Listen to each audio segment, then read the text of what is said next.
There was never anything about Frank Zappa that felt designed for public consumption. His art belonged entirely to himself.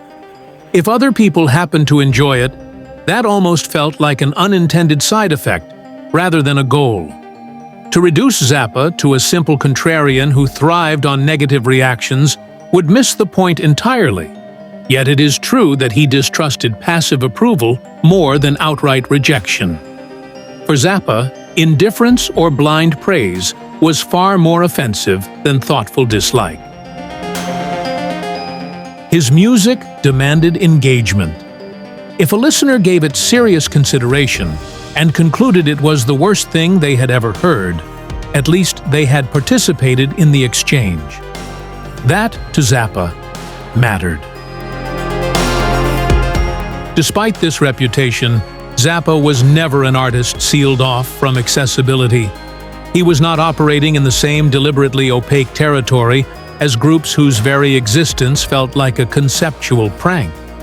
His musical awakening came primarily through modern classical music, an influence that would remain central for the rest of his life.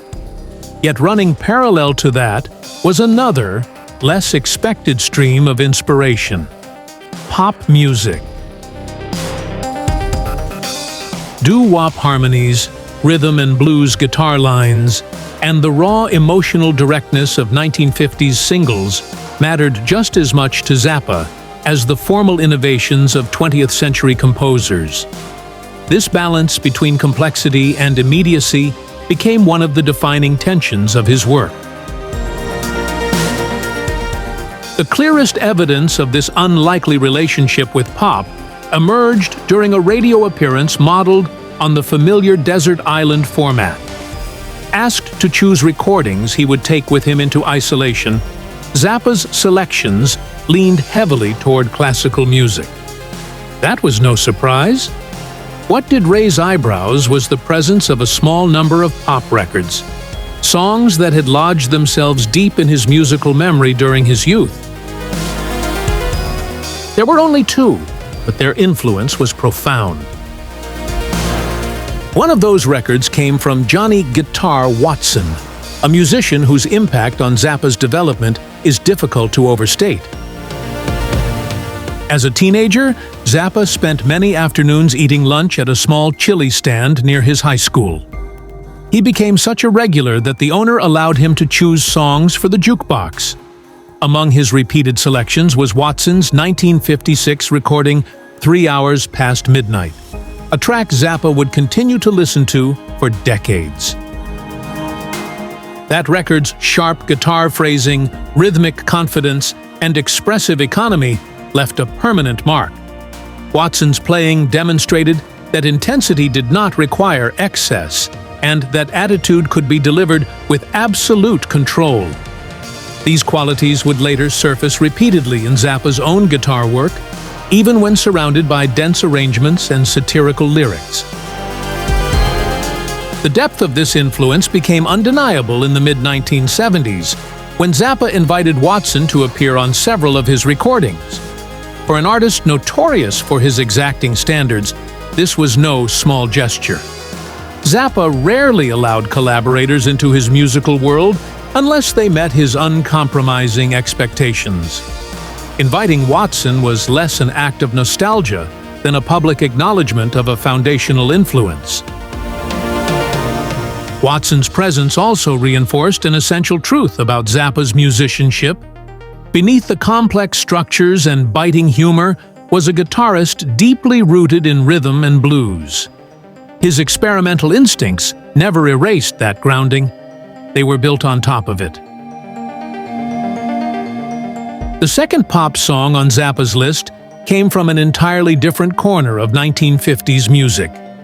Can I Come Over Tonight by The Velour may initially sound like a straightforward example of classic doo-wop.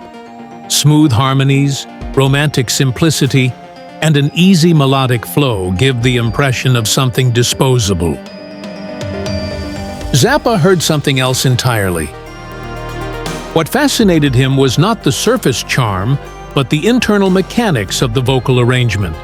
In particular, the bass vocal line revealed an unexpected sophistication, moving in intervals that defied the predictable patterns of the genre. To Zappa, this was not accidental or naive music making, it was precise, deliberate, and quietly daring. That attention to structural detail stayed with him.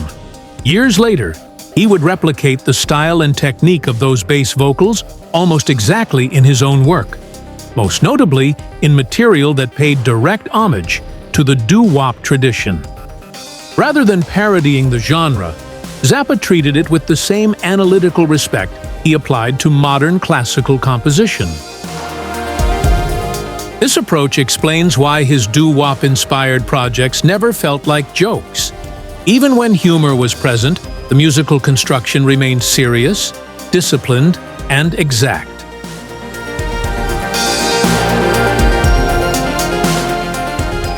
These two songs reveal something crucial about Zappa that is often overlooked. His disdain was never aimed at pop music itself, but at complacency. He rejected laziness, predictability, and commercial cynicism, regardless of genre. When pop music demonstrated craft, intelligence, or originality, he treated it as worthy of study. Zappa's ability to draw inspiration from such material challenges the myth of artistic purity. He did not believe that complexity had to exclude accessibility, nor that popular forms were inherently inferior. Instead, he viewed all music as raw material, valuable only insofar as it demonstrated intent and thought.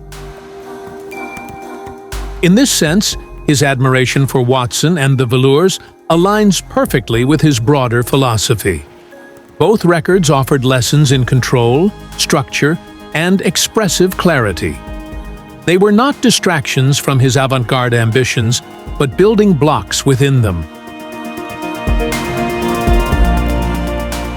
Frank Zappa's career often feels like a rejection of pop conventions, yet these songs show how deeply embedded pop was in his musical DNA. The irony is unmistakable. One of rock's most uncompromising figures was shaped, in part, by 3-minute singles spinning on a jukebox. That contradiction never bothered him. If anything, it strengthened his worldview. Zappa understood that innovation rarely emerges from isolation. It comes from absorbing influences, dissecting them, and rebuilding them into something new.